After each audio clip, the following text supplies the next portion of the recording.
Boa noite a todos e a todos.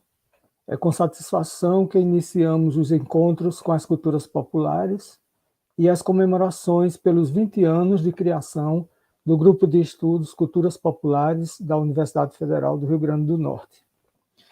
O grupo foi criado no mês de junho, do ano de 2000 e tem como objetivo proporcionar uma reflexão sobre a temática da dinâmica das culturas populares contemporâneas, enfocando as práticas, interações e performances, possibilitando uma compreensão dos mecanismos e constituições e consolidação das culturas populares produzidas e consumidas no cotidiano dos centros urbanos, estimulando pesquisadoras e pesquisadores a realização de pesquisas nesse campo temático.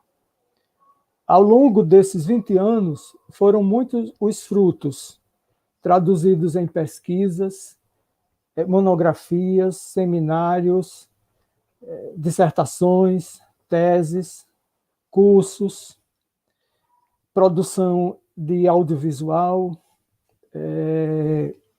publicação de livros, campanhas, etc. Esse processo de produção de conhecimentos se deu no encontro permanente entre a universidade e mestras e mestres das culturas populares e das comunidades e com as comunidades tradicionais. A concepção do encontro é a linha que nos conduziu, nos conduz e dá o tom em nossos encontros com as culturas populares, que estamos iniciando nesse momento e que se estende até o mês de novembro, sempre na última segunda-feira do mês, às 19 horas. Um encontro em diálogos, em que se compartilha conhecimentos produzidos, frutos do encontro da pesquisadora e do pesquisador com os saberes da tradição, e que compõem o conjunto da recente produção acadêmica do grupo de estudos. A história, a ancestralidade e a memória, a presença do grupo e de atividades no cenário cultural local, as dificuldades e enfrentamentos, o sagrado, a arte, a estética, performance, as relações com a cultura massiva e a tecnologia digital. São alguns dos pontos de reflexão que perpassam as temáticas dos nossos encontros. O primeiro encontro é emblemático. Ele reúne Ialê, Kleber Moreira e Felipe Nunes, que compartilham os conhecimentos produzidos na e com a nação Zamberacatu, Maracatu Potiguar, sua história, pertencimentos, resistência, a sua presença no espaço público. Mas se faz necessário destacar que, enquanto compartilhamos conhecimentos, o contexto em que estes são produzidos é, no mínimo, desfavorável. As comunidades e grupos populares enfrentam permanentemente dificuldades para a manutenção e continuidade de suas produções, e, inclusive, de existência social, o enfrentamento ao estigma, ao preconceito e ao racismo. Os cortes no orçamento das universidades públicas pelo governo federal impactam na educação, impactam negativamente na educação, no cotidiano do nosso trabalho e na permanência das alunas e alunos nas salas de aula. Diante desse cenário, mais do que nunca é imprescindível que possamos somar, fazer parcerias, buscar caminhos, enfrentar, resistir e existir. Assim, como não estamos sozinhos, gostaríamos de agradecer às mestras e mestres das culturas populares e das comunidades tradicionais, inclusive as comunidades de terreiros, que nos recebem em suas casas, partilham conosco saberes, nos ajudam a compreender questões e produzir conhecimentos.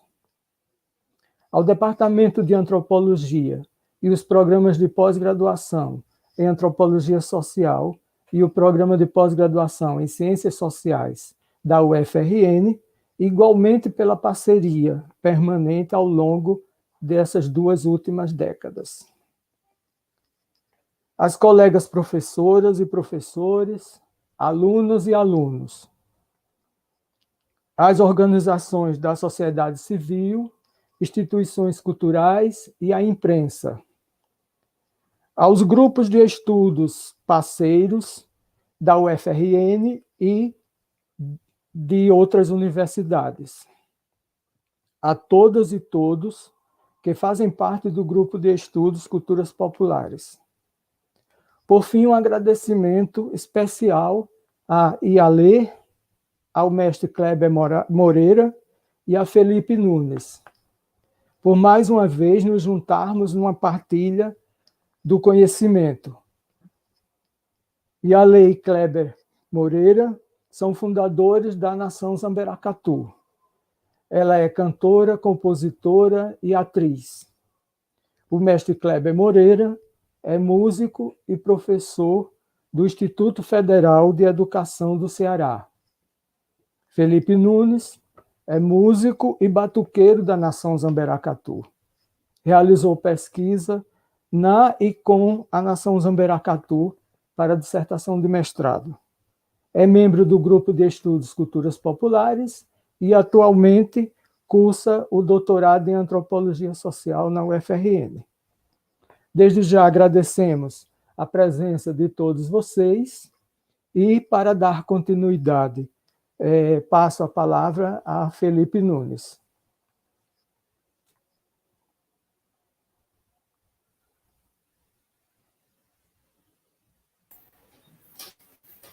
Olá, olá, boa noite a todos e todas.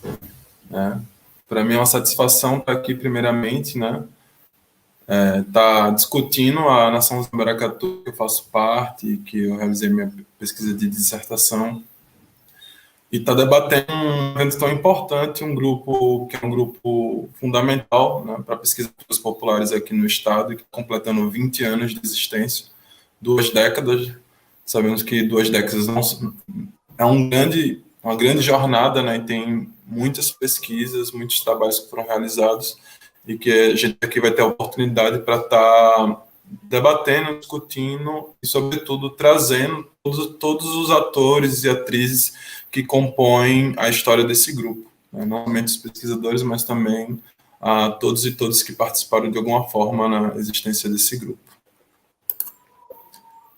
Então, a ideia agora inicial é convidar e falar um pouquinho sobre a minha pesquisa.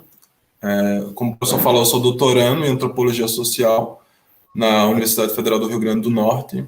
Realizei um mestrado também no PPGAS, no Programa de Antropologia, e minha pesquisa foi sobre construção e movimentação de um maracatu potiguar, nesse caso, a Nação Zamberacatu. Eu cheguei na Nação Zamberacatu em 2018, a partir de uma chamada convocando novos batuqueiros, que sempre tem todo esse ano, então foi no Facebook, eu lembro, e eu estava num processo de tentar conhecer os ritmos, de me autoconhecer também, de me encontrar. E então eu não conhecia, por incrível que pareça, a Nação Zamberacatu já existia desde 2012, e por algum motivo que eu não sei qual, não sei se, enfim, mas a gente sabe qual é, toda a rede invisível que se constrói em torno das manifestações da cultura afro-brasileira, eu não tive acesso. E em 2018 eu tenho acesso ainda como batuqueiro, e, enfim, ali em janeiro, final de dezembro, começo de janeiro, e aí logo em seguida em março eu passo para o mestrado, já estava como batuqueiro ali inicialmente, nas preparações para o carnaval, e aí eu, diante de enfim, de toda a comoção que me trouxe ali, lembro, debaixo daquele pé esqueci o nome da fruta agora, que tem ali no terceiro sol, eu comecei a me perguntar a perda que eu tanto procurava ali, que não tinha sentido eu ir buscar outra coisa, aqui eu parto do princípio que a pesquisa ela deve sim, para além de tudo, ela construir um sentido na nossa vida. Então, a partir dali, eu decido, converso com o Cléber, com Marília, com pessoas que fundam, compartilho desse desejo de estar pesquisando sobre a nação Zamberacatu. E a partir dali, de março do início de 2018, passo oficialmente a um tema assim, da minha dissertação, né? E, ao mesmo tempo, sendo batuqueiro, né? Então, eu tinha dois compromissos ali, né? Primeiro, o compromisso primordial era enquanto batuqueiro, porque antes de decidir pela pesquisa, eu entrei com interesse em participar, em ser parte do grupo. E depois desenvolver uma pesquisa em torno da construção do grupo, né, da história, das movimentações de noções de sentido, de identidade, sobretudo do fortalecimento da cultura afro-potiguar e no combate ao racismo, que para mim era muito evidente. E, enfim, e a ideia dessa conversa aqui gira em torno disso, não só para falar sobre a pesquisa, mas também para falar sobre o grupo e dar uma ideia de bate-papo, assim, não pode assim, haver intervenções. Kleber e Ale vão falar, acho que já podem começar a falar, né, sobre a construção do grupo, sobre a história, né, o grupo inicia em 2012, enfim, tem já um longo período de história, de trajetória, muitas coisas aconteceram, né? Minha pesquisa ela só capta parte desse processo, né? Que é ali início de 2018 até o início de 2020, né? São 2 anos e aí, enfim, e toda minha metodologia, além de ser parte do grupo, tá ali acompanhando, fazendo etnografia, né? Algumas entrevistas e vivenciando o cotidiano, sobretudo das apresentações realizadas pelo grupo. Nesse caso, a coroação da rainha e o 2 de fevereiro, que é algo marcante da hoje em dia, e eu acho que Kleber e Marília podem contar um pouco dessa trajetória, de como se deu a construção da nação Zamberacatu. Primeiramente, bem-vindos, né? Meu mestre e minha mais velha Marília. E aí? Boa noite. Pedir licença aí, né? Os mais velhos, os mais novos. Agradecer aí pelo convite, Felipe, para a gente estar aqui, para falar da nossa nação, né? Da nossa Egbé. Né? Eu sou o Kleber Moreira, sou regente ali, né? Dos batuqueiros ali da nação Zamberacatu. E vamos lá, vai ser uma noite massa aí para a gente estar conversando, falando um pouco sobre a nação. Olá, eu me chamo Marília, né? Oiá e Alê, que é o nome que eu recebi, né, no candomblé, no meu processo de iniciação e de batismo. Eu sou a cantora da nação, né? Também a compositora da grande parte, né, das loas que nós cantamos e tocamos. Eu sou educadora, atriz e pesquisadora também, né? Pesquiso educação e relações étnico-raciais. E para mim é sempre uma honra, né, falar da nação. Né? Aproveito para pedir a bênção a todos os integrantes, os mais velhos, os mais novos que estão por aí. Né? Pedir licença para que a gente possa estar falando hoje, conversando. Né? Então, pedir água ao patrono do dia, que é Exu, Laro e Exu, orixá, né? Que fala o orixá da boca, aquele que está nas encruzilhadas, está nos caminhos, está nas ruas, que é o território da nação, né? É a rua, é estar na rua, é levar o axé para a rua, o baque para a rua. Então, sem Exu a gente não seria nada. Então, antes de qualquer coisa, antes da gente começar a falar da nossa história, eu queria pedir licença, pedir agô, para que a gente saude Exu no dia de hoje. Ele que é o orixá da comunicação, do mercado, das trocas, e é o que estamos fazendo aqui, né? É troca, é comunicação, então... Laro Exu é Mojubá, Mojubarê, Laro Exu. Laro. Salve Exu. Boa noite a todos.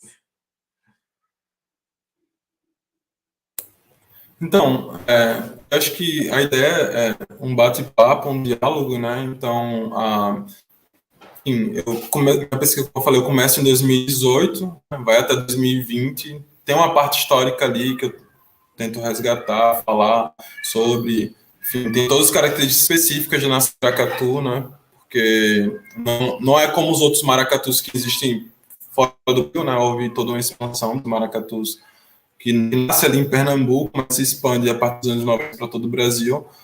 Só que na nação Maracatu, diferentemente da maioria, que tem mais características de grupos parafolclóricos, né, o maracatu já surge enquanto nação, já surge com a vinculação à religiosidade afro-brasileira, né, com toda uma fundamentação religiosa. Eu lembro que uma das coisas que me marcaram desde o início foram as reuniões, as conversas que descendiam os ensaios, sobretudo Ialê, Nega, falando sobre os fundamentos do grupo, a importância de se respeitar cada coisa que estava ali, mesmo quem não fosse do candomblé, né, mas que tivesse noção e consciência que estava num espaço que também era religioso, né. E eu queria que vocês contassem um pouco como é que se deu esse início, né, como é que surgiu essa ideia de fundar uma nação de maracatu no Rio Grande do Norte. Eu não sei se eu falei isso para vocês, mas minha pesquisa surge também a partir de um certo provocação, que eu diria, desinformação de uma pessoa, de uma antropóloga da época, que tinha assistido o Maracatu e falou: eu pensava que o Maracatu era só os universitários tocando. Aí eu cheguei, eu travei na hora, assim, deu um bug, assim, eu falei: sério, essa pessoa tá falando isso? E aí parte da minha instiga foi de falar que para essa pessoa, que eu acho que hoje em dia deve estar assim, até com vergonha de ter dito isso, né? Falar de todo o processo que envolve, que tem a ver com tradição, tem a ver com construção de identidade negra, potiguar, de fortalecimento da luta antirracista, e que através da pesquisa isso ficou muito evidente, assim, é incontestável que existe um grupo tradicional de maracatu no Rio Grande do Norte que se chama Nação Maracatu. Eu gostaria que falasse um pouco sobre esse processo de início, já que são fundadores do grupo.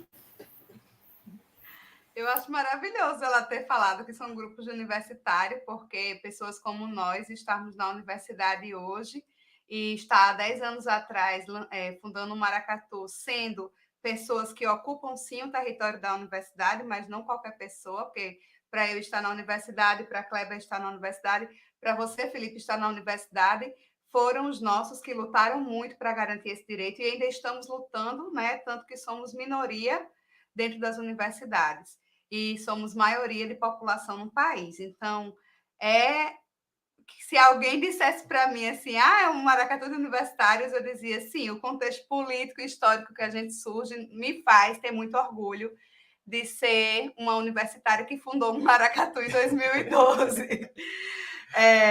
E, enfim, não podemos negar a importância da UFRN na nossa trajetória, né? Na fundação também, a presença da universidade enquanto território que estava há pouquíssimo tempo nos acolhendo, né? Enquanto um território também muito difícil, né? Onde a gente é difícil estar, é difícil acessar. Eu mesma estou aí há quase 3 anos, né? Aspirante a mestranda dentro de um processo difícil de estar. Então, assim, a universidade tem sim um grande papel na nossa vida a partir do momento em que os nossos nos garantiram esse direito de estar ocupando esse espaço e dele ser um meio de convivência onde a gente encontrasse outras pessoas iguais a gente.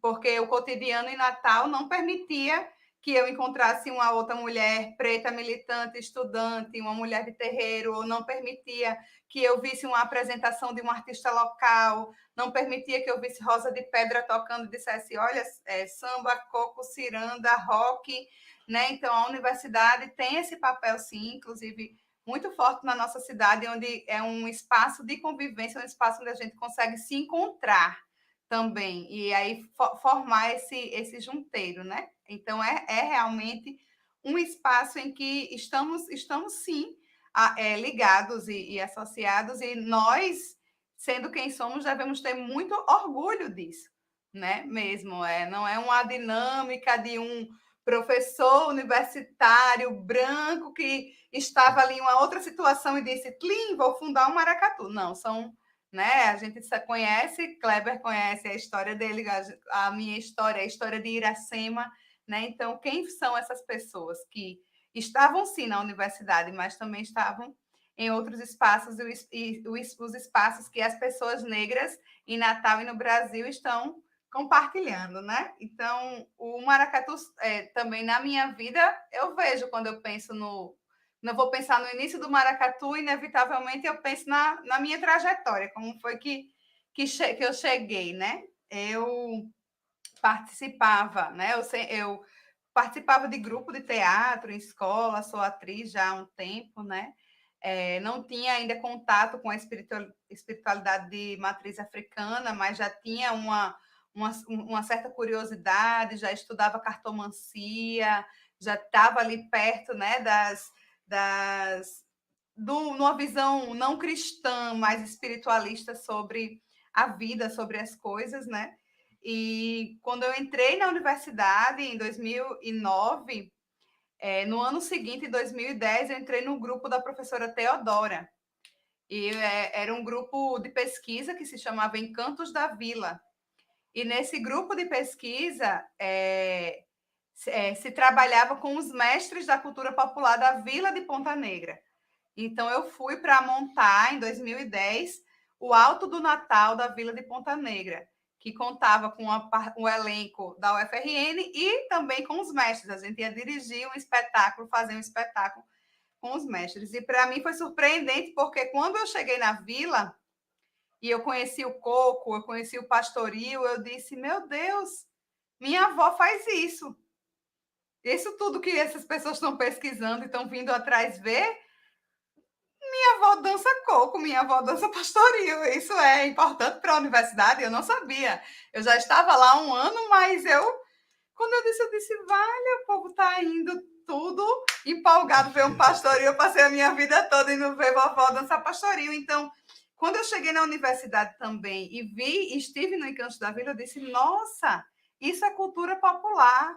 Caramba, minha avó é mestra. E eu não sabia, ela organizava o coco de Muriú, né? Era uma das mestras, né? Era a mestra do cordão azul do pastoril lá de Muriú, mas eu não tinha essa consciência que a academia dá, né? Isso me faz lembrar uma fala do seu Severino, quando ele disse: não, para mim eu toco coco, mas aí vocês vieram e disseram que eu era mestre, então aí começaram a chamar todo mundo de mestre, né? Então, assim, a universidade também nos permite ter acesso, né, a essa consciência, né? Que não é um resgate, porque a gente não está resgatando algo que morreu, muito pelo contrário, minha avó estava ali viva, fazendo aquilo no cotidiano dela, então só não estavam dizendo que era importante e só não estavam nos colocando na universidade também para pensar sobre isso, né? E aí, em 2010, eu estava no Encantos, né? E fui me envolvendo cada vez mais com cultura popular. Em 2011, eu conheci Kleber, ele já tinha uma pesquisa também com percussão, né, com potiaxé, que pesquisava ritmos negros, né, daqui do Brasil, estava imerso na cultura popular. E a Nação surgiu, né, também do nosso encontro com outras pessoas, como a Rainha Iracema, como o Grupo Pau e Lata. Muitos dos integrantes do Grupo Pau e Lata formaram a Nação Zamberacatu, outras pessoas, né, do Rede Jovens de Terreiro, pessoas que estavam próximas e aquele momento, quando a gente pensa há mais ou menos 10 anos atrás, em militância negra, né, quando a gente vai pensar historicamente, a militância negra era o boom, era quando a gente começou realmente os nossos já estavam terminando ali suas graduações, os primeiros, né, que entraram dentro dessas perspectivas, então a gente estava efervescendo tudo isso, né? Dessa busca pela nossa negritude, pela nossa identidade, pelo nossa espiritualidade, os nossos valores, né? Então, a nação surgiu desse encontro dessas pessoas e também do chamado de Ifá, né? Da própria religiosidade que foi o que determinou que fosse uma nação de maracatu, porque a princípio o nosso desejo era fazer um batuque que saudasse a orixá, fazer juntar a galera e fazer o batuque, mas foi Orixá mesmo, né, através de Ifá, Kleber, né, recebeu essa missão de que seria uma nação de maracatu e que Ogum estava pedindo que ele fundasse o maracatu em Natal. Então, depois daí, a gente foi só tentando fazer o máximo para que essa missão que foi dada, né, fosse cumprida. Exatamente. Tem uma coisa interessante, a gente começar o bate-papo por essa fala, né, dessa pesquisadora aí, porque para a gente perceber como isso reforça toda a ideologia que se tem sobre cultura popular dentro do Rio Grande do Norte, cristalizada, até chegar a 2021 e ter alguém que fala a mesma coisa que se falava na década de 50.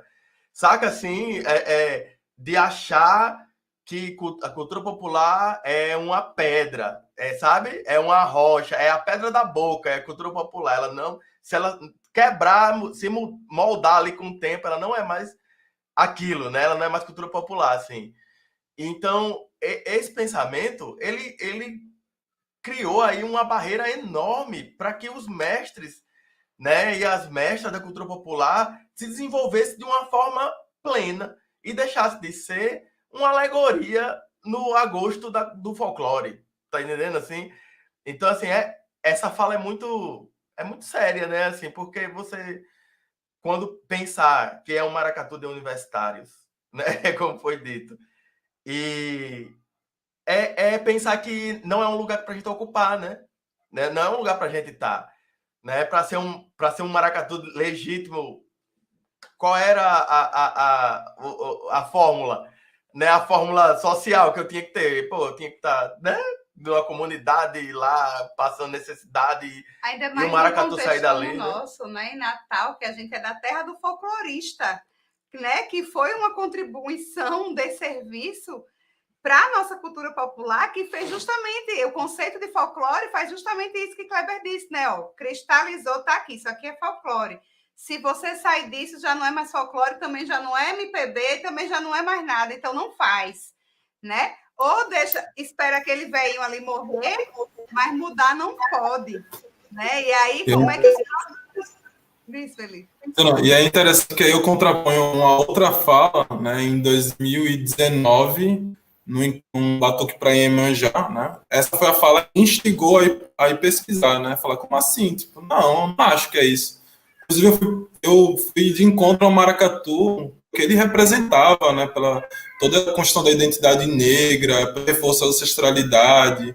Fui de encontro a isso. Aí eu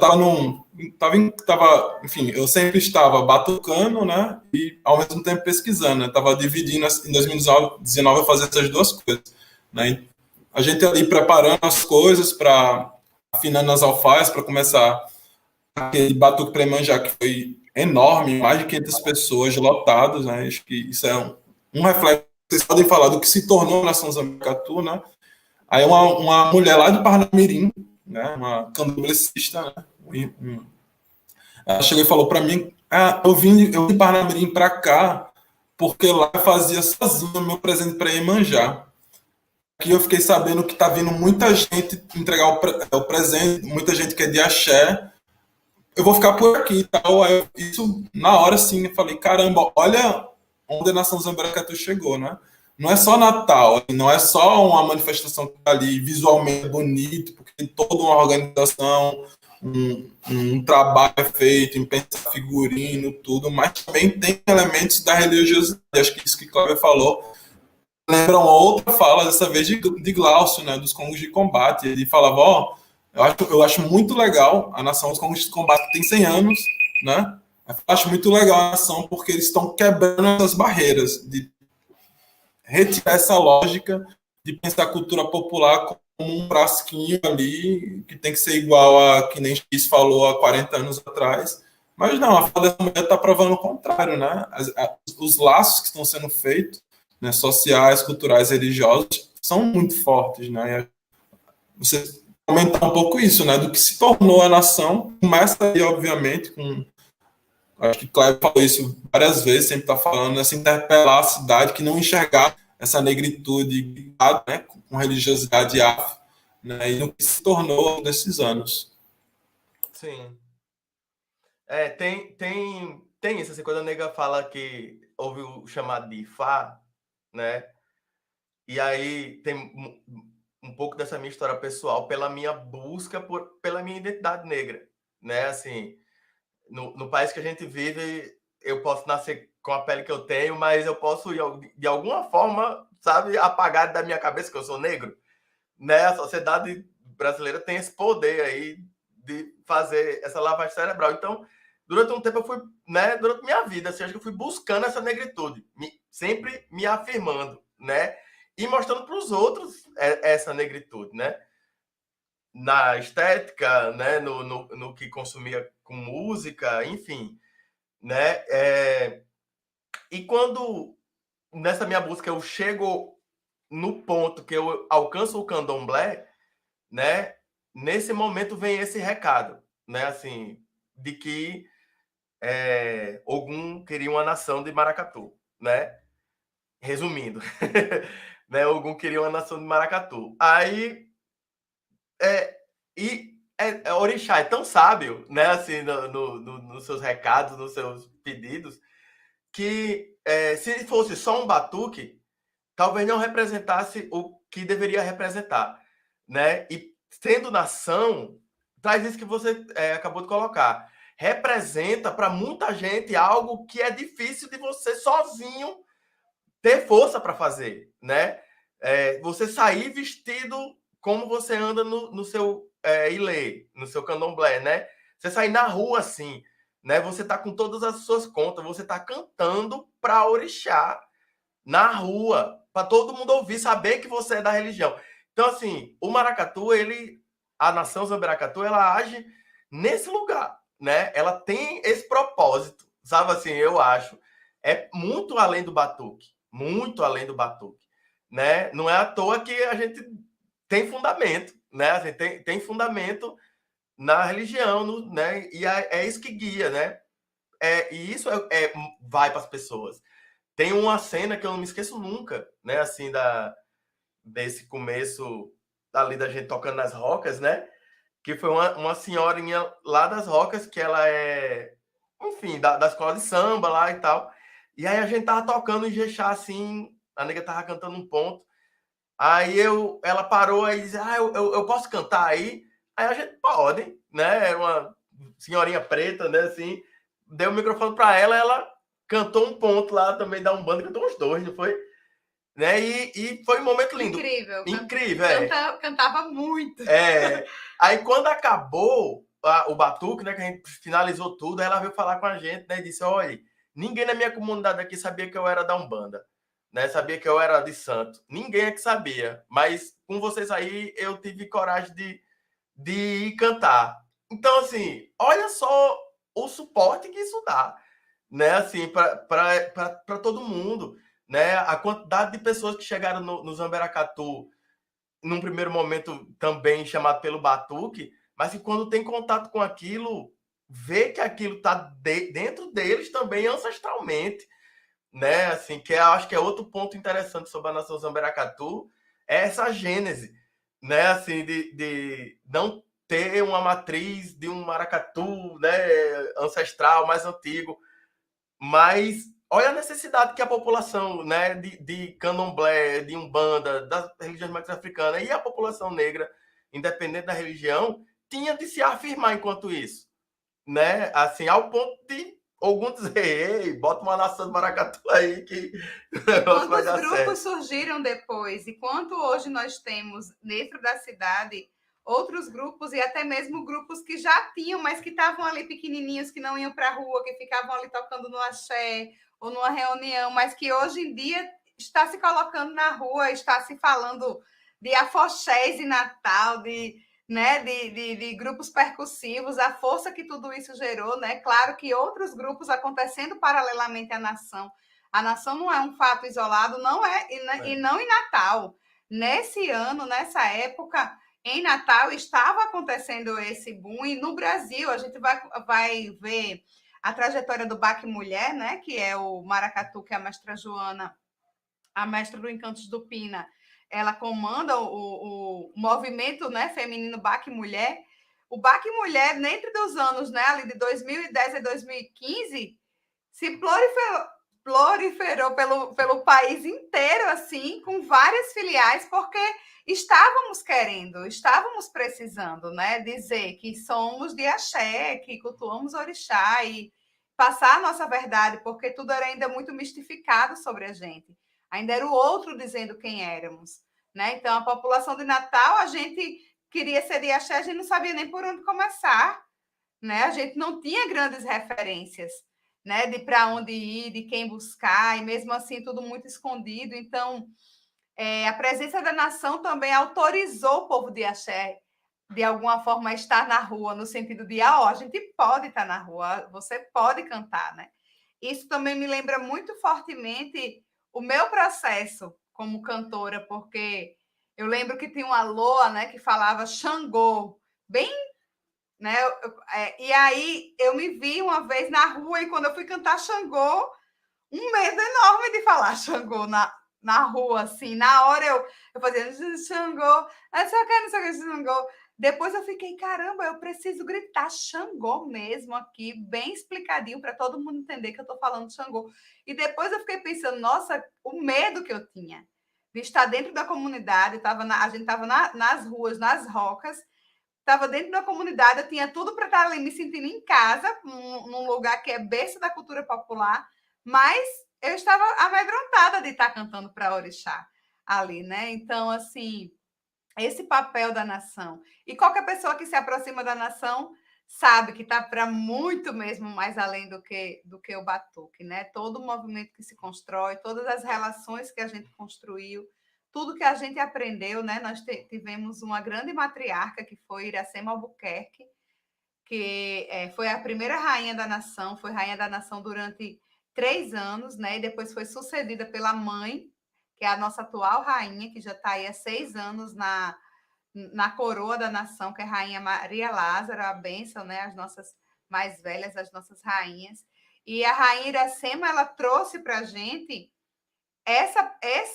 esse peso, digamos, da religiosidade, né? Que Kleber era Bian, eu era Bian, né? Na época, a gente estava conhecendo o candomblé agora. Então, quem trouxe realmente todo o fundamento religioso, né? Tudo que toda a nossa construção sobre os valores da nação foi a Rainha Iracema, e com o Babá Adolfo, que foi o nosso primeiro babalorixá, né? Que foi quem trouxe assim, ó, isso pode, isso não pode, para sair tem que fazer isso. Então, assim, para a nação começar mesmo, e começar sendo nação, porque a missão era essa, não era um batuque, era orixá, era nação, não era um maracatu, era uma nação. Então, todo esse fundamento religioso veio através dessas pessoas, né? Pessoas pretas de axé, assim, mais velhas, que estavam ali também desejosos disso, né? Recebendo pessoas desejosas disso. Então, é muito interessante ver a trajetória da nação, ver aquela Praia do Meio cheia, saber que a gente entrou para o calendário, porque eu lembro da nossa dificuldade de conseguir uma matéria para dizer que ia ter o 2 de fevereiro, né? E aí eu lembro que por muitas vezes eu ia em RNTV, não sei o quê. A gente só conseguia pauta na Universitária FM. Então. Na TVU. E na TVU. Mas aí depois, nos últimos anos, os últimos 4 anos de Batuque para a Rainha do Mar, eu recebo no meu celular já a chamada, já o pessoal buscando o RNTV e tal, coisa que a gente, meu Deus, penou tanto para conseguir, né? Então, assim, entrou para o calendário da cidade, as pessoas buscam, as pessoas procuram, pessoas que eu nem imaginava, que sabia que tinha um maracatu em Natal, vai chegando 2 de fevereiro, me para na rua, e vai ter aquele negócio, o dia de Iemanjá, vai ter esse ano, não sei o quê. Então, assim, já faz parte, né, do nosso calendário. Foi também uma das primeiras grandes festas que a gente começou a realizar abertas, né? Porque até então a coroação e tudo era em público, mas também não carregava essa popularidade que Iemanjá traz, que por si ela já é uma ancestral, uma orixá mais popular, que por toda a relação que foi feita através dela, que representa a grande matriarca, né? Então, as religiões de matriz africana são matriarcais. Então, Iemanjá, ela veio com um peso muito grande no Brasil. A força do feminino veio com um peso muito grande, né? E todo o sincretismo que foi feito foi porque sabiam que não iam conseguir apagar daquele povo a importância de uma matriarca. Então, todo o sincretismo que se construiu em torno de Iemanjá também foi, né, estratégia da branquitude ali para dizer, ó, a gente não tem como eles deixarem de cultuar essa grande mãe. Então, vamos aí fazer nossas versões dela, porque deixar de cultuar essa mãe eles não vão, né? Então, assim, Iemanjá traz esse peso, essa popularidade, essa força da nossa essência matriarcal, ancestral também. É muito bonito ver isso, é muito bonito ver a nação crescendo, ver a gente com quase 100 batuqueiros. A gente saiu em 2020 com 80 batuqueiros, fora os que estavam na frente, né? Assim, que são do Maracatu. Então, de integrante da nação, a gente tinha cerca de 100 pessoas. No nosso primeiro 2 de fevereiro, a gente só tinha 13 batuqueiros e mais ninguém para não assistir. Um bebo ou 2 bebos. Tem o Exu da praia. Uns bebos da praia. A luta agora é para conseguir mais alfaia quando chega perto do carnaval, aquela confusão toda para ter mais alfaia. Eu acho interessante você falar sobre o 2 de fevereiro, porque de fato, e eu quando eu fui escrever e tal, eu não falo sobre invenção da cultura, eu falo sobre emersão, porque é algo que já estava ali, na minha opinião. Né? Porque a gente teve, enquanto população negra, fomos destituídos das nossas memórias, das nossas ancestralidades, então a gente está fazendo agir o que estava sobre nós. Então acho que eu ouço muito, assim, várias construções de identificações, assim, na nação eu encontrei a minha ancestralidade, encontrei a minha identidade, aí você vê o 2 de fevereiro, que é uma tradição agora, são 500 pessoas que vão, no mínimo, agora nos últimos anos. Você vê a nação sendo chamada para os eventos falam sobre negritude, religiosidade afro-brasileira. A nação é sempre convidada. Então, a nação sai dos 12 mais o Exu na praia em 2012 e se torna uma referência da cultura afro-potiguar. Né? Você está abrindo eventos do SESC, participando do Carnaval em Natal como grupo lá no palco principal. Então, pensar é interessante, acho que, como o Cláudio colocou, pensar essa nossa tradição, de contemporaneidade, nesse sentido, né, que nasce a partir dessa busca, né, de várias pessoas que estão buscando ali construir essa representatividade que não enxergava. Né? Então, eu também vi na nação, apesar de estar assim, 5 anos no Natal. Então, quando eu olho a nação, bato o olho e falo, não, é isso aqui que onde é que estava? É isso aqui que eu não estava visualizando. E aí, acho que a Marília comentar, Kleber comentar, né? Uma coisa que me impactou muito, né? Enfim, agora saí do pesquisador todo no batuqueiro também, essas coisas acabam se misturando para mim na pesquisa, né? Óbvio que tem hora que eu tenho que dividir onde eu estou pesquisando, onde batucando, mas são compromissos que eu tenho. E as falas de Marília são muito, muito fortes, né? Não são só, assim, já é forte pela composição, falar sobre Orixá, Ogum, Oxóssi, Xangô, mas também resgatar, trazer à tona essa memória, né? Então tá sempre falando sobre reis e negras, sobre desfazer essa invisibilidade que foi construída em torno dos negros no Rio Grande do Norte, que ouve-se muito falar, né, que não existe cultura afro-potiguar. Então acho que quero que vocês falem sobre isso e emendem falando sobre dificuldades, né, nesse sentido, né, diante de todo esse cenário que é o Rio Grande do Norte, a cultura popular. Assim, esse discurso, não existe cultura afro-potiguar, né, expressiva. Bom, tem todo o caminho histórico que Natal percorreu, que fez com que esse apagamento aqui fosse com uma força absurda. Né? Mestre Severino, ele era jardineiro da prefeitura, né? Tipo, muitas daquelas castanholas que estão ali na Hermes, né? Ali no Mídia, muito provavelmente tem dedo dele ali, de ter plantado algumas daquelas castanholas, né? E, tipo assim, Mestre Severino só veio ser Mestre Severino, né? Depois desse boom, daquele momento que a nega relatou aqui que houve no país todo, né? Desse movimento forte, nessa busca por essa ancestralidade, né? E aí a gente vai ver como tem né? E como foi silenciado, né? A gente vai ver que vai ter, historicamente, aqui uns festivais de cultura, festivais do folclore, né? Que acho que aconteceu fortemente na década de 70, foi ali, andou ali, né, com as pernas bambas até começo de 80 e morreu, né? E era um viés que, de certa forma, mostrava a cultura desses mestres para a população, né? Tinha essa benesse aí desses eventos.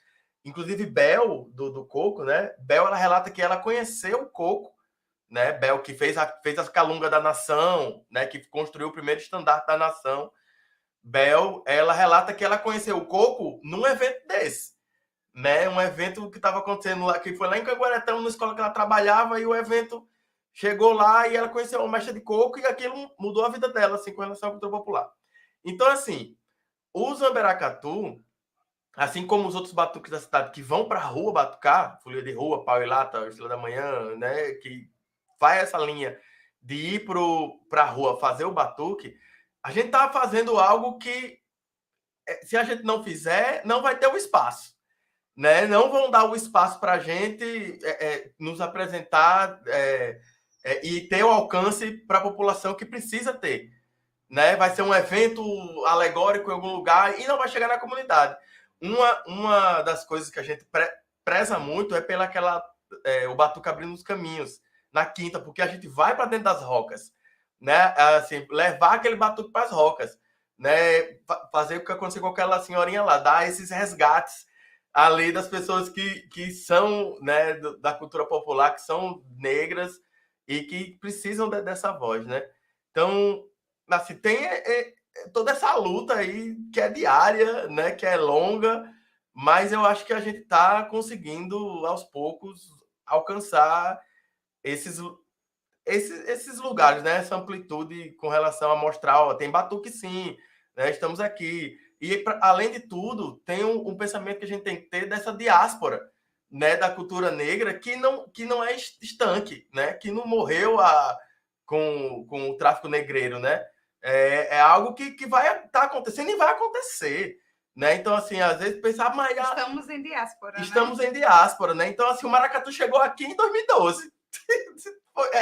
Assim, né? Podia ter chegado em 1970, mas, né, tem muitos contextos aí do porquê que não chegou dessa forma. Por que a gente não tem uma nação, né, assim, secular, né, no Rio Grande do Norte? Por que não tem, né? Tem motivos aí, tem barreiras para isso, né?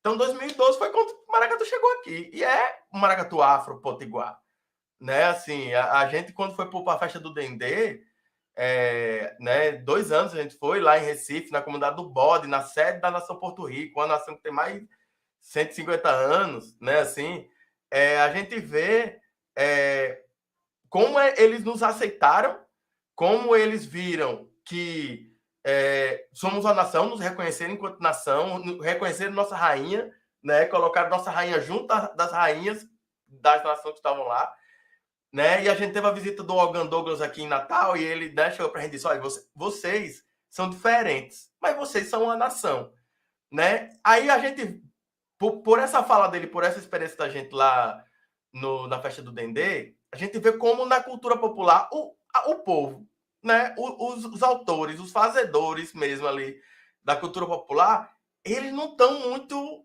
afim de ficar filosofando, pensando sobre isso, não. Assim, não, nasceu lá no Rio Grande do Norte, mas como, não sei o quê. Não, eles olham, bicho, isso aí tá dentro dos fundamentos. Né, assim, então...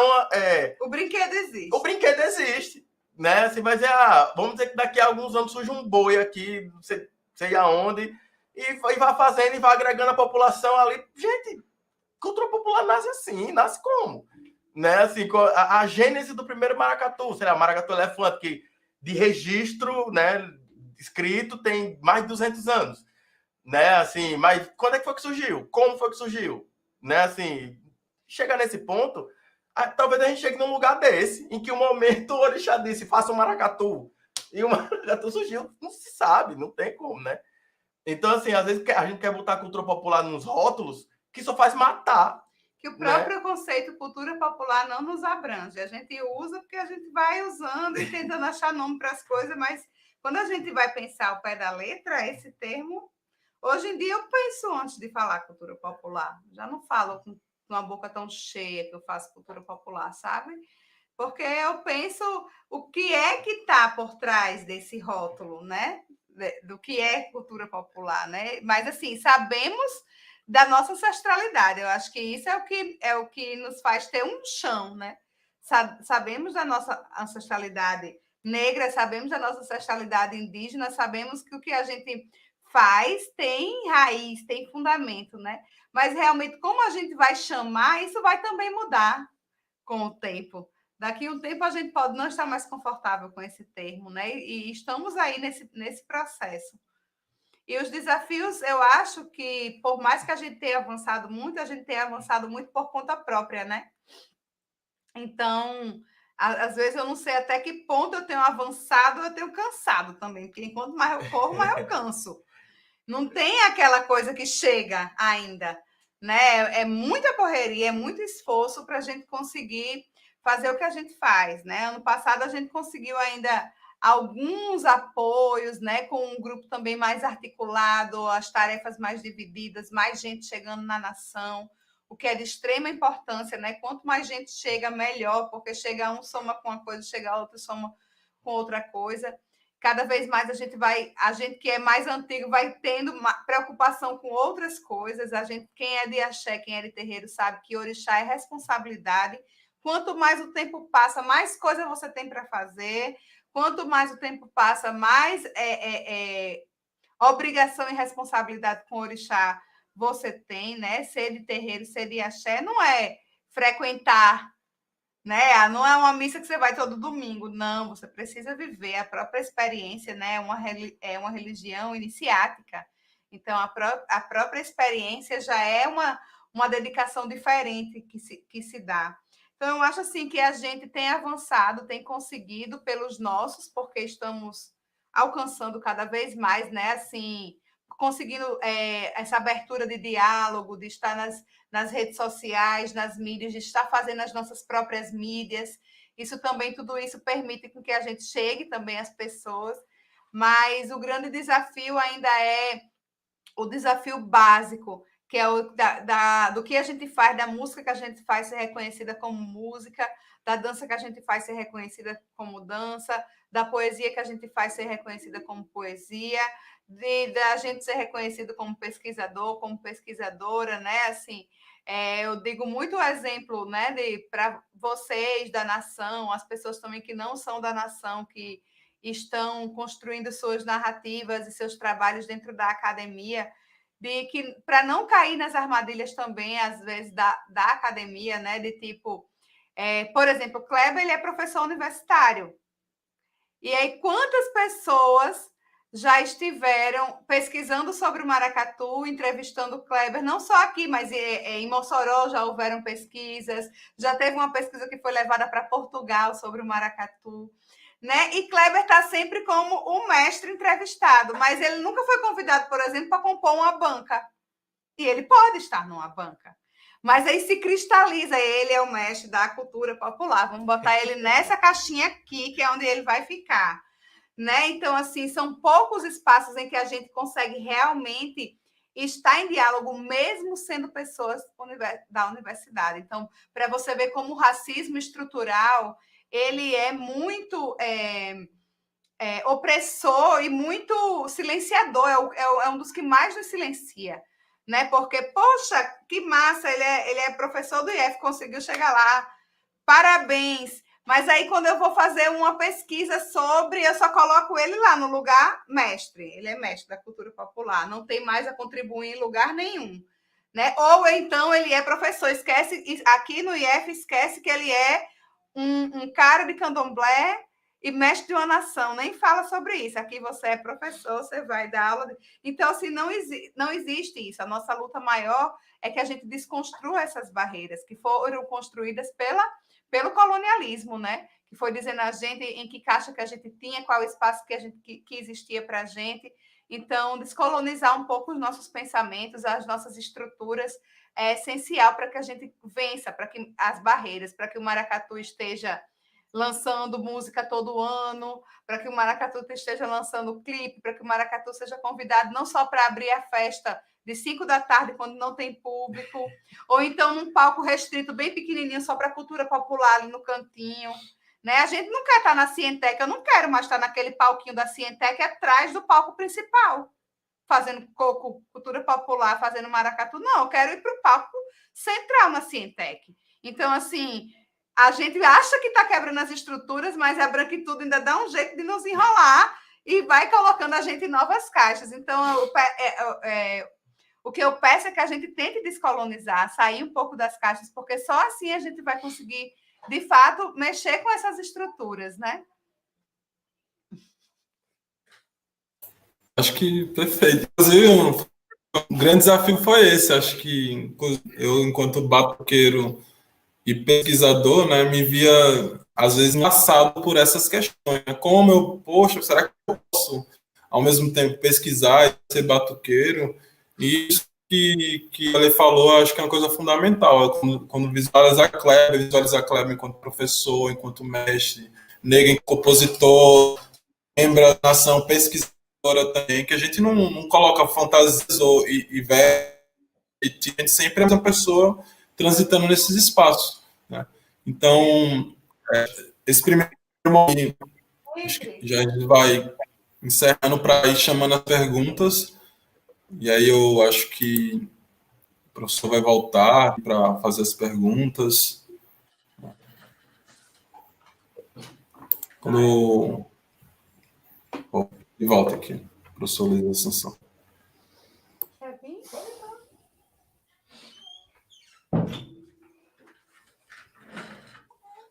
Então, gente, eu gostaria inicialmente, e a Lei, Kleber Moreira, né, Felipe, de colocar para vocês, no início, quando eu abri o seminário, né, e as comemorações dos nossos 20 anos de grupo de estudo, não são 2 dias, são 20 anos na universidade, um espaço aberto, né, e eu disse da satisfação. Eu reforço agora, a partir desse encontro, né, eu reforço da minha satisfação. Eu tenho uma satisfação enorme de poder fazer parte desse momento, né, de poder articular, né, construir, né, esse encontro que vai durar até novembro. Né, e eu também queria era dizer para vocês que, na minha fala inicialmente, eu disse que o primeiro tema que abriria o nosso encontro, ele era muito emblemático para nós, do grupo de estudos. Né? Eu não disse porque era emblemático, mas eu disse que era emblemático. Né? E é emblemático exatamente pelo que vocês colocaram aqui. Né? O que é emblemático? É porque o que vocês falaram é exatamente a estratégia e o que nós pensamos enquanto grupo de estudos. Né? Ou seja, o que é? É o encontro, né, de uma história. Né? Vocês têm uma história, tem um passado, né? Um passado que eu digo que na narrativa em que vocês, não só o passado de vocês, né, como sujeitos sociais, mas um passado de uma narrativa, né, de uma narrativa que propõe que se coloca uma afrodiaspórica dentro do contexto, né, do contexto em que a nação Zemberacatu se constrói e está presente, né, da luta antirracista. Né. Então, você tem aí um diálogo ao mesmo tempo, quer dizer, a nação Zemberacatu, para nós, ele é significativo, né, porque você tem o conjunto, a união, a junção aí da tradição com a contemporaneidade. O que é a tradição? Seria a busca de uma história, de uma ancestralidade, onde eu posso me articular, onde eu posso me colocar, construir o meu pertencimento, a minha identidade e lutar, construir uma luta cotidiana a partir dessas referências. Né? Então, tem uma tradição aí, né, na nação Zemberacatu. E contemporaneidade, porque politicamente vocês trazem uma narrativa e uma luta que é um de hoje. Então, vocês têm uma dinâmica no que a gente chama das culturas populares.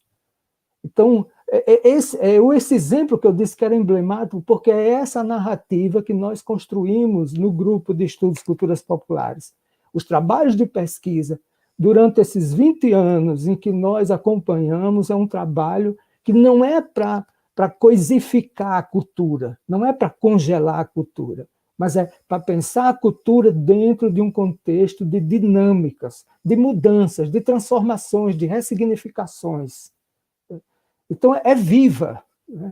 Então, a nação Zamberacatu representa essa ideia em que é uma ideia da construção do pensamento enquanto produção do conhecimento na universidade. Né?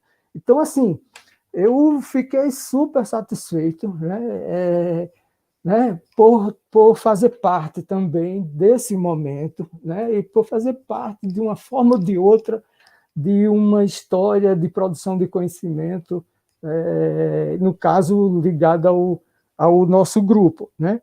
Então, eu queria, assim, né, ter colocado essas observações, né, e dizer que é exatamente o que nós estamos propondo, que nós estamos querendo com esse encontro. Né? É fazer que Felipe aí está representando o nosso grupo, embora Felipe seja também da nação Zamberacatu. Né? Mas vamos brigar por ele, ele representa o Maracatu.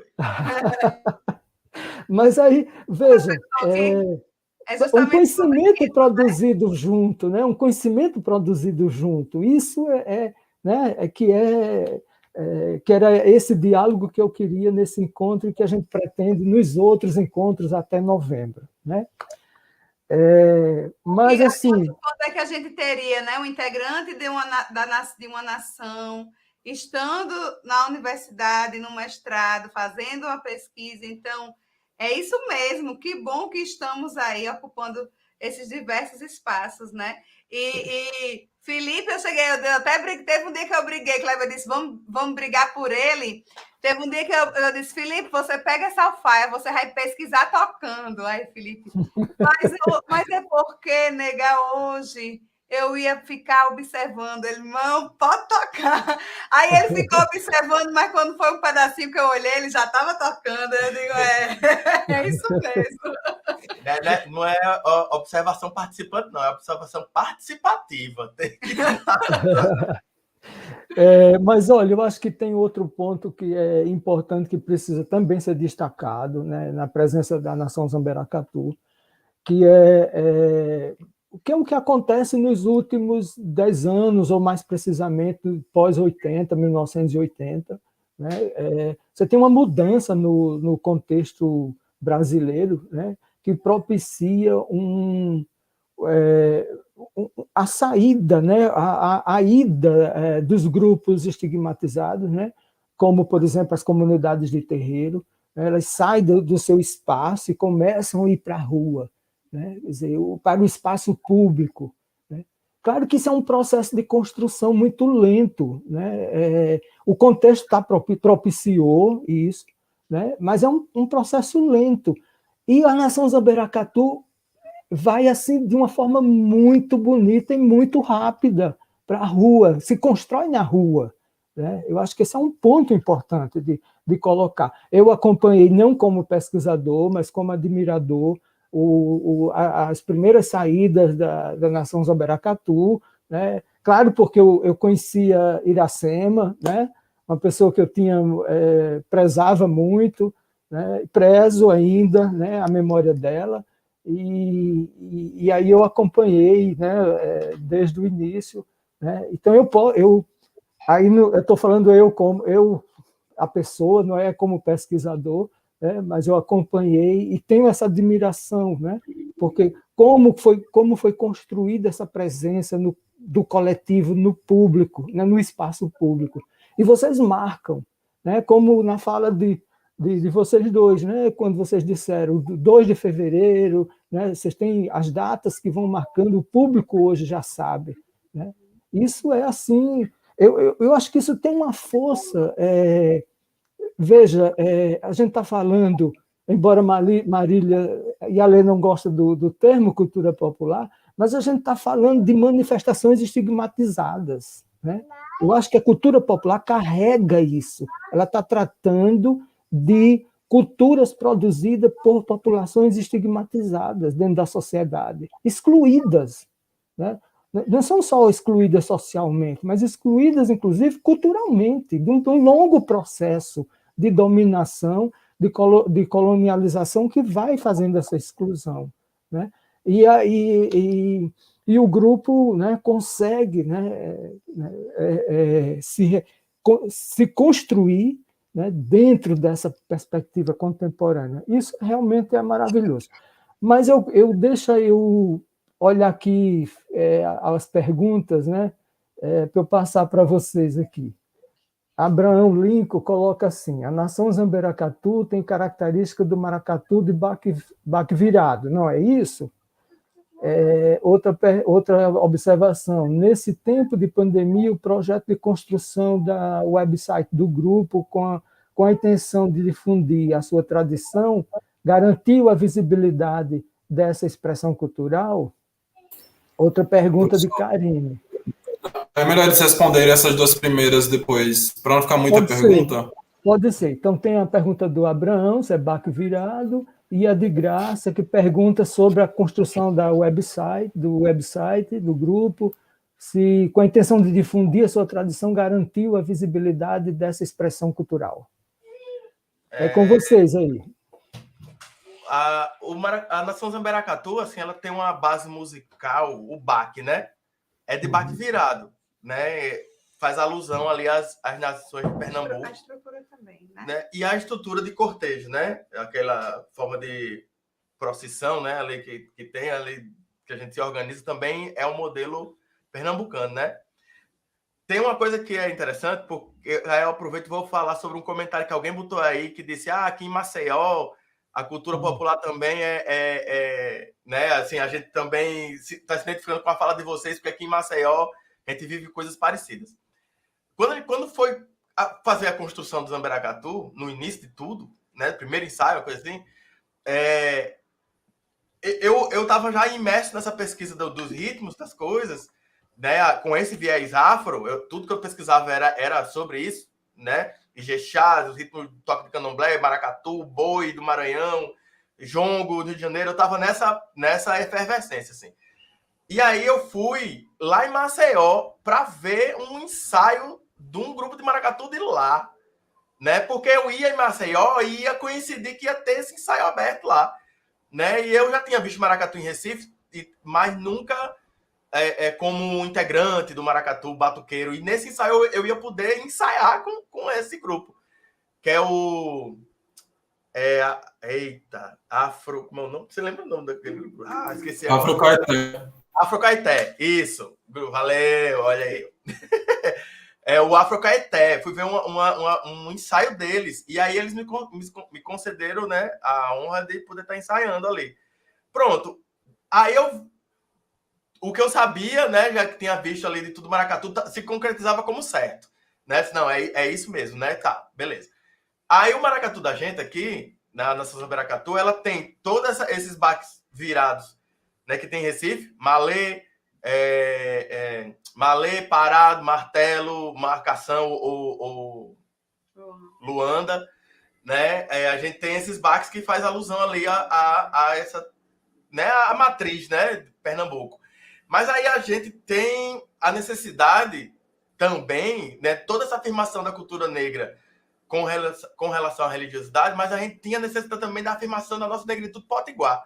E o Zambê, para mim, para Nega, para, né, Babador, que estava um dia, para Iracema, enfim, para todo mundo que, né, estava perto ali da junção do nascimento da nação, todos eles tinham a mesma impressão, que o Zambê era o que nos representava muito quanto negros potiguares.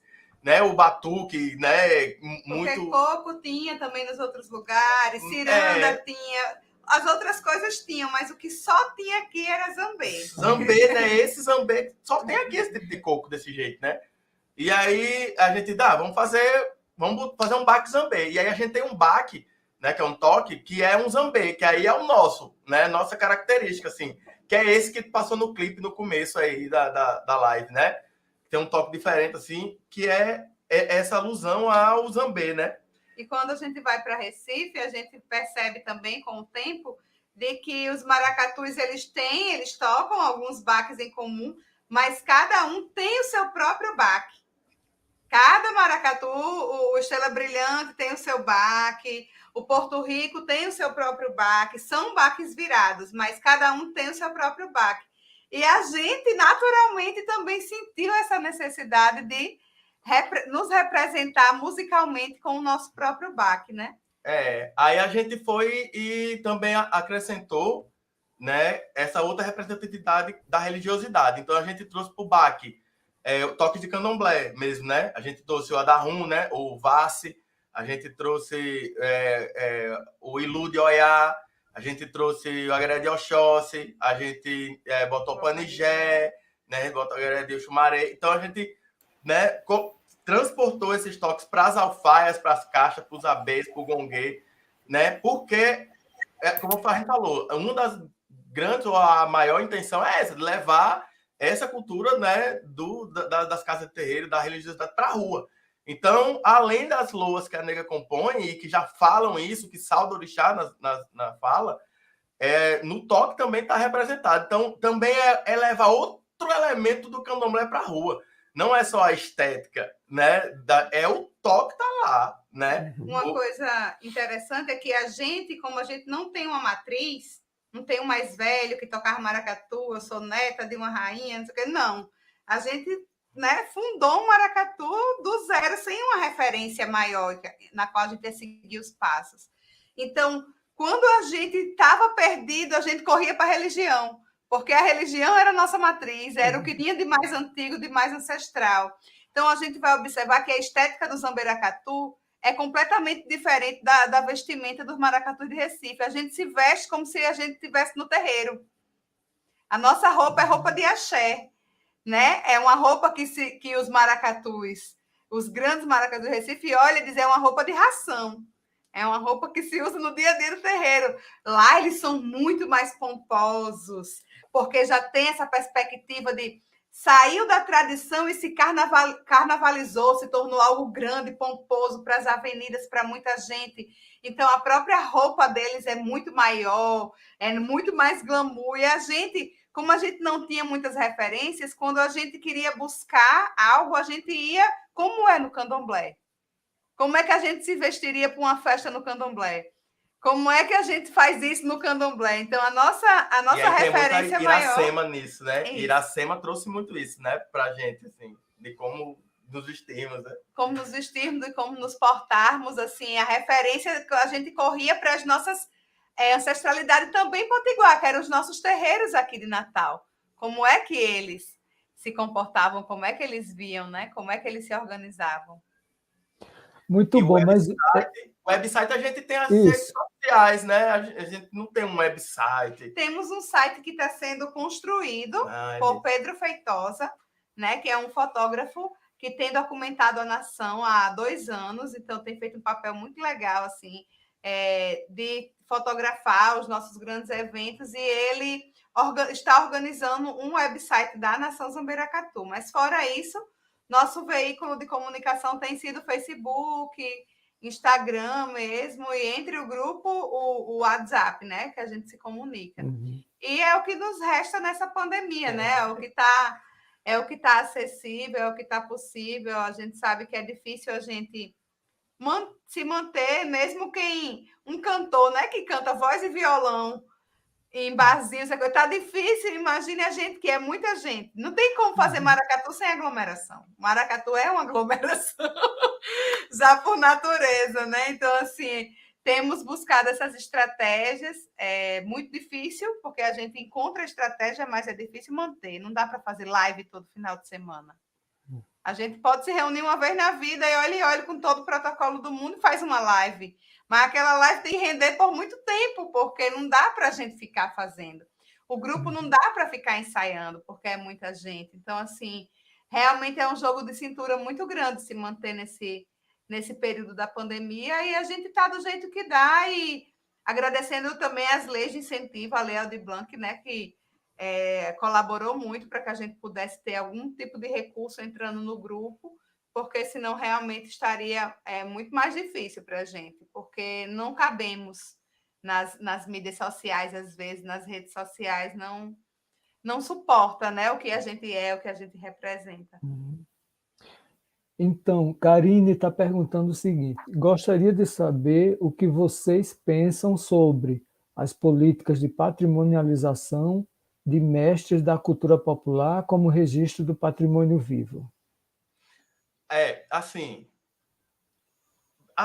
soa muito como uma homenagem, né? Muito honrosa ali, que não deixa de ser, mas que no fundo também traz uma característica de maquiagem com relação ao que realmente deveria ser feito com os mestres, né? O que eu quero dizer sobre isso? Desculpa. Eu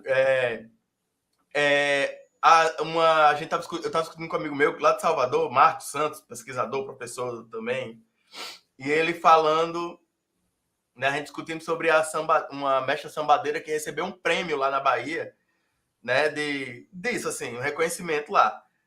Ela não tem um disco gravado, mora num lugar ermo, numa situação de vida muito complicada, mas tem um prêmio como a mestra de sambadeira. Sabe assim, tem um lugar do poder público, das políticas públicas, que tinham que ver a necessidade desses mestres de sobrevivência, para além do personagem da cultura, né? De sobrevivência. E aí a gente vê coisa que a gente já falou aqui, né? Dessa invisibilização e de colocar dentro de uma caixa, faz com que os mestres não toquem, né? Não toquem, não se apresentem, né? Eles não se apresentam, né? Se não tiver uma coisa em alusão ao folclore ou à cultura popular, os mestres eles não têm onde se apresentar. Se abrir um edital qualquer, precisa que alguém faça um projeto para um mestre. Porque, gente, a gente está falando de pessoas que às vezes não sabem nem ler e escrever, né? Então, assim, precisa ainda de um suporte de alguém que faça. Tá entendendo? Então, assim, tem um lugar das políticas públicas que é não olhar para os mestres enquanto produtores de arte, né? Então, assim, se prefere muito mais gastar centenas de milhares de dinheiros aí com alguns personagens que tocam no carnaval do que colocar um mestre Severino para abrir um show. Por que não? Sabe assim, por que não? Se fala tanto vamos levar cultura para a população, vamos levar o que mais? Que cultura? Né? Do que a gente está falando? É que a gente está falando levar a cultura que dá dinheiro nas rádios, na televisão, na mídia, ou a gente está falando da cultura do nosso povo?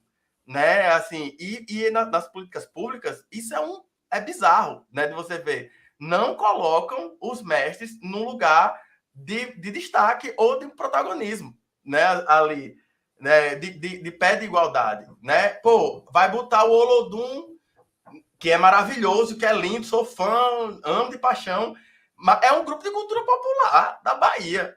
Pô, aí não bota um grupo, o Coco de Sambê, para abrir o show do Olodum. Não é né? Tá entendendo assim? Tem esse lugar que se olha para a cultura popular como se ela não fosse arte, né? Ela fosse outra coisa, né? Então, assim, isso mata os mestres, isso mata as mestras, né? Isso mata o brinquedo, né? Quando diz, não tá indo para gerações futuras, né? Temos que resgatar. Não tem resgate, não. Ele tá lá, ele tá fazendo. Ele não tá preso num lugar, não. Vocês estão impedindo ele de chegar até você. É outra coisa, né? Quer falar um pouquinho sobre isso? Não? Acho que você colocou muitíssimo bem, Kleber. Não tem que completar. Bom, se Marília quiser completar, falar, pode falar. Mas, assim, eu acho que você colocou mesmo, né? É a realidade aqui em qualquer outro lugar do Brasil, né? As manifestações populares, né? Elas são sempre vistas pelo senso comum e pelo poder público, né? Como algo inferior, como algo sem valor, como algo sem ter elaboração, né? Sem ter uma elaboração mesmo quanto a manifestação. Né? Então, é colocado para ele um lugar de segunda classe, como se diz. Né? É isso que você colocou aí. Né? Essa é a realidade do dia a dia, né? Dos governantes, das secretarias, dos órgãos de um modo geral. Né? e quando muito se apresenta em colaboração, que é uma coisa também terrível, né? Aí não tem nenhum valor, né? Quando você chama um grupo em colaboração, né? Embora eu, particularmente na universidade, né, vocês mesmos já estiveram junto lá conosco, em colaboração, né? Mas é uma coisa terrível isso, né? Eu, assim, acho que a gente tem que eliminar isso nós que estamos em instituições, né? Eliminar isso de uma prática, não pode, né? São produtores de cultura, de manifestações culturais, como qualquer outro produtor, né? Então tem que dar o valor e ele tem que ter o local dele garantido, né? Eu nem sei por que eu estou dizendo isso, você falou muitíssimo bem, Kleber. Mas vamos ver aqui.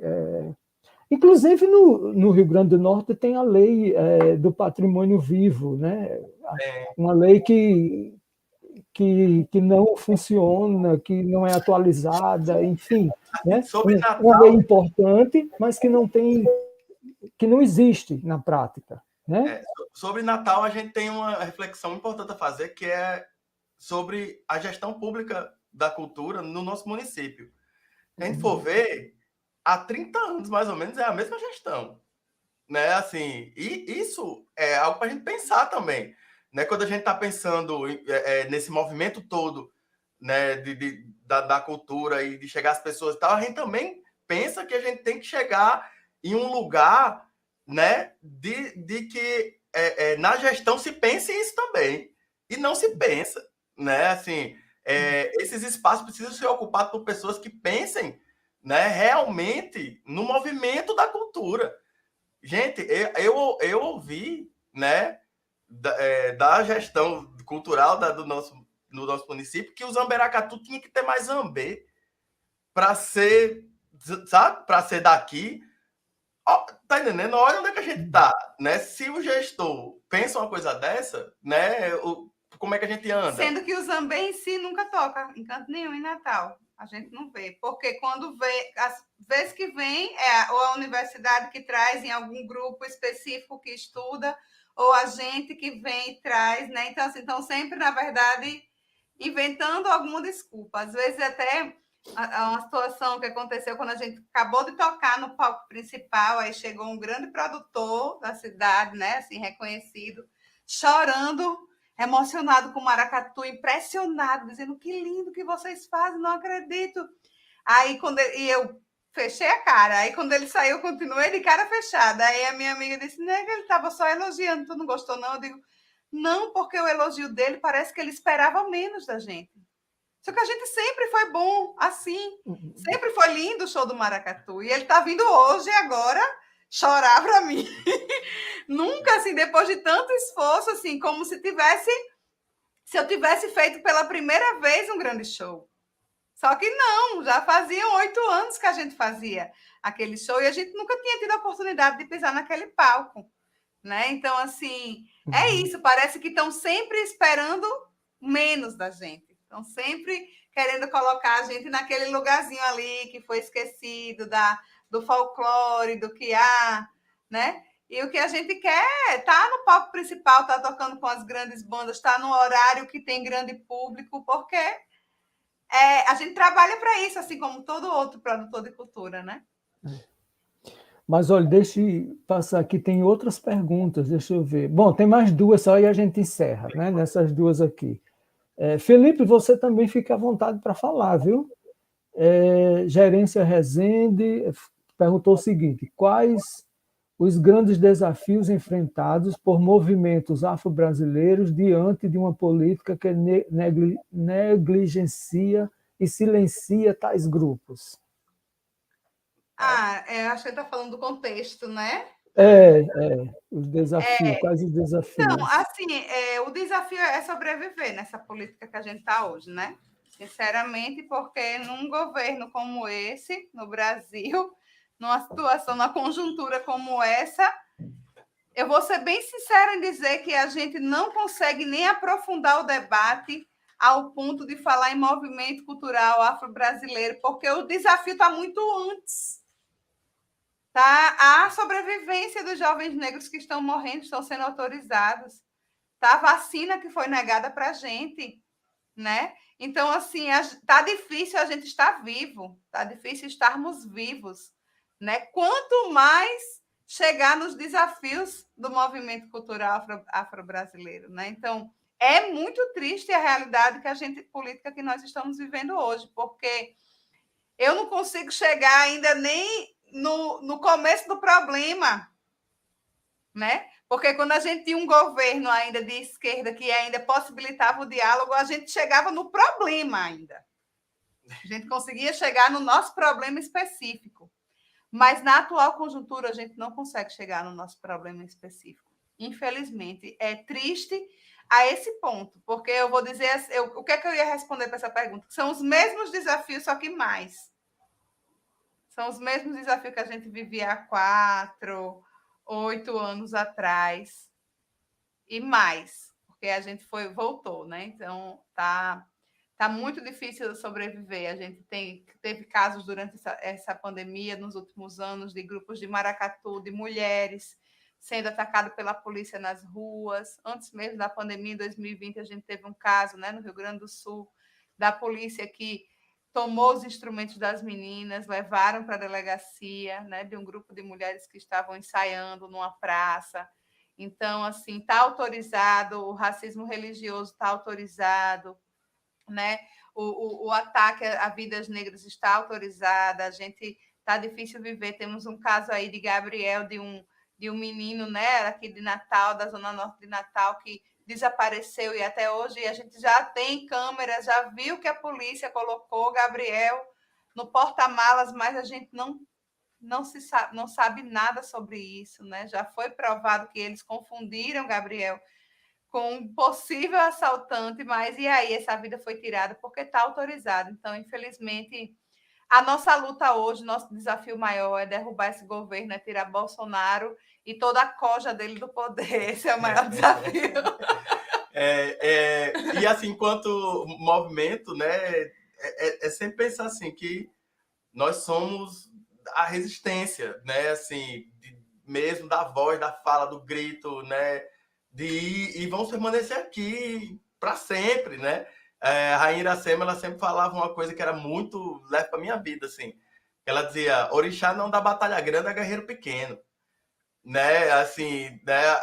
Certas coisas que a gente enfrenta hoje, enfrentou, né? Enfrentava antes, né? Também nós mostramos o quanto somos fortes a isso, né? E o quanto somos resistentes, e o quanto a cultura ela é a alicerce dessa resistência, né? E aí vão estar os grupos de cultura popular, vão estar as casas de candomblé, né? Vão estar a rua, vai estar a rua, né? Vai estar a rua, a convivência em comunidade, né? Então, assim, é isso, né? Os desafios são enormes, mas temos que ser resistência. E o que a gente pode fazer é nos fortalecer entre nós, é buscar cada vez mais ampliar nossa capacidade, né, de consciência, de ancestralidade, de saber de onde a gente veio, de saber que essa terra é nossa, né, de saber o que está passando. Estamos aí passando por um momento de discussão que nega a terra, né, dos povos indígenas, que já foi garantida há tantos anos atrás, e agora vem uma proposição que derruba essa garantia da demarcação de terras indígenas. Então, o que a gente pode é estar junto, se fortalecendo realmente e ampliando as nossas perspectivas, as nossas formas de fazer políticas, né, paralelas, porque é assim que o povo preto, é assim que o povo de terreiro sobrevive, é se fortalecendo. Muito bom, Yali. Deixe mais 2 perguntas, tá? São 2 perguntas aqui. Eu vou fazer no bloco 2 perguntas e a gente encerra essa rodada de perguntas, tá bom? Vamos lá. Hernandes Tavares perguntou assim: como a nação do Maracatu se preocupa em transmitir seus saberes para novas e futuras gerações? Tem um movimento muito legal dentro da Nação Zamberacatu, que é um movimento que acontece numa comunidade, assim, como a comunidade do Bode, como outras comunidades, né? Pensando em bairro, pensando em coisas mais próximas. Que é essa convivência das crianças, né? Filhos dos batuqueiros. Então, assim, nós temos muitas crianças, né, filhos de batuqueiro na nação. Então, assim, dessa Como forma... nos terreiros, né, Kleber? Como nos terreiros também. Exatamente. Como nos terreiros, né, que é uma das características da gente, é que as pessoas que vão no cortejo à frente da nação são pessoas de axé, né? Então, assim, acabam levando crianças e isso vai mostrando para elas que é possível, elas vão, enfim, é assim que acontece, né? As crianças vão estar próximas dali dos fazedores de cultura e vão reproduzir aquilo futuramente, né?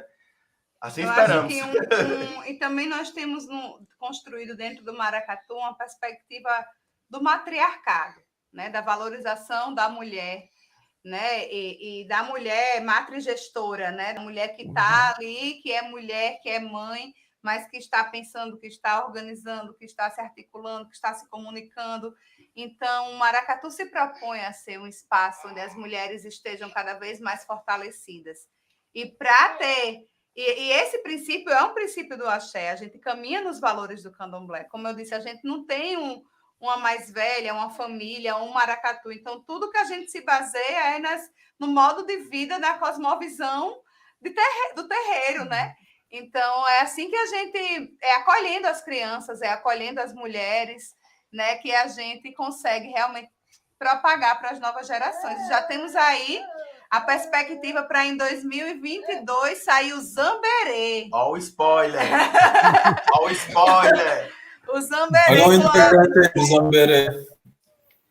Gente, tem Olha o aqui integrante do Zamberê.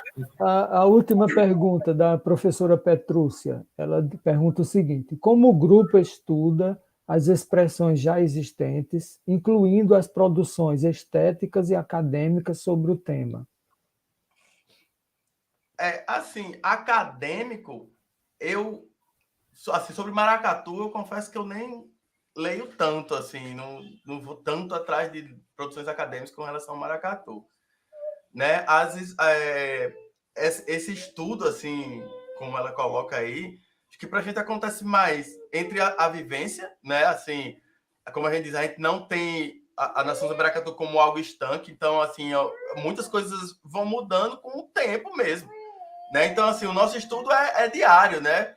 Tipo, agora, muito provavelmente, a gente vai ver uma mudança com relação aos ABs, porque todas as abezeiras, né? Como a gente chama, as abestalhadas, estão ali... estão estudando o instrumento, assim, e, né, a gente vê pelas redes sociais delas que todas estão estudando e apurando a técnica daquele instrumento. Então, muito provavelmente, a gente vai ver uma mudança assim, nesse instrumento dentro da nação, né? Em breve. Que já vem sendo construído, ao longo do tempo, né? Mas acho que a gente vai ver um boom, assim, algumas coisas por esse movimento mesmo, né? E a gente tem uma proximidade, né?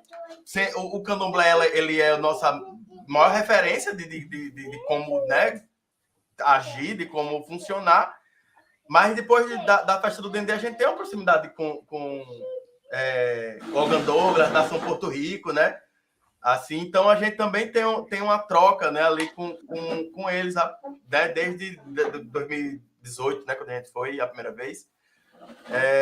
E é legal, assim, que nessa visita do Ogandoglas, né, dele de falar assim, olha, nossa, como é legal, se eu tivesse conhecido vocês mais cedo, eu tinha levado um baque desse para lá, né, que era um toque de Oxóssi, né, eu tinha levado para lá, para a gente fazer no carnaval. Então, assim, a gente vai... vivência mesmo, né, assim, não tem muito... E nossas pesquisas aí ver o maracatu, quando a gente pode, a gente pega um ônibus, vai todo mundo, a gente foi para os Tambores Silenciosos de Tibau do Sul já há 2 anos, ver o Zambê lá onde ele acontece, conhecer os mestres, estar junto, ir lá para a Noite do Dendê em Recife, ver várias nações de maracatu, se relacionar com aquela comunidade, conhecer aqueles mais velhos, estar em contato, estar trocando, tocar nos terreiros. A nação tem vários terreiros que fazem parte, não, a gente tem nosso terreiro matriz, mas estamos em várias casas, né? No Obalgodô, no Terreiro da Prata, no Ilê Olorum, no Ilê de Oxum de Mãe Cacil, da própria Casa da Rainha, né? Que também é rezadeira, é curandeira. Então, assim, estando lá, indo tocar junto da comunidade. Nossas pesquisas têm sido nessa perspectiva da vivência mesmo, né? As trocas acadêmicas são mais as pessoas da nação que estão ocupando a universidade, que vão fazendo essa intersecção também, como o exemplo de Felipe, né? Acho que com relação à negritude, a nação ela pende mais né, para as pesquisas acadêmicas, com os seminários, né? Com a religiosidade. Os debates, a religiosidade também entra mais nesse lugar aí. Maravilha, gente. Deixa eu perguntar a vocês se vocês querem falar mais alguma coisa. Então, Ialê, né, Kleber, Felipe, antes da gente encerrar, né, eu passo a palavra para vocês. Se vocês quiserem, fiquem à vontade. Agradecer, né, mais uma vez, estar falando da nação é sempre muito bom, muito empolgante, né, faz parte da nossa história também. Dizer que a Nação Zambeiracatu está de portas abertas, né? Estamos ainda vivendo a pandemia, o grupo está fechado, né? Não estamos tendo ensaio, não estamos tendo atividade. Estamos aí nos organizando para arrumar nossa casa, fazer uma reforma na nossa sala. A gente ocupa uma sala lá no TC Sol, que fica no Conjunto Pirangi, um espaço colaborativo onde existem grupos de teatro que ocupam escola, né, municipal, e a gente está com essa sala lá já há cerca de 8 anos, a gente ocupa esse espaço. Mas assim que estivermos vacinados, estivermos bem, então a nação acolhe mesmo.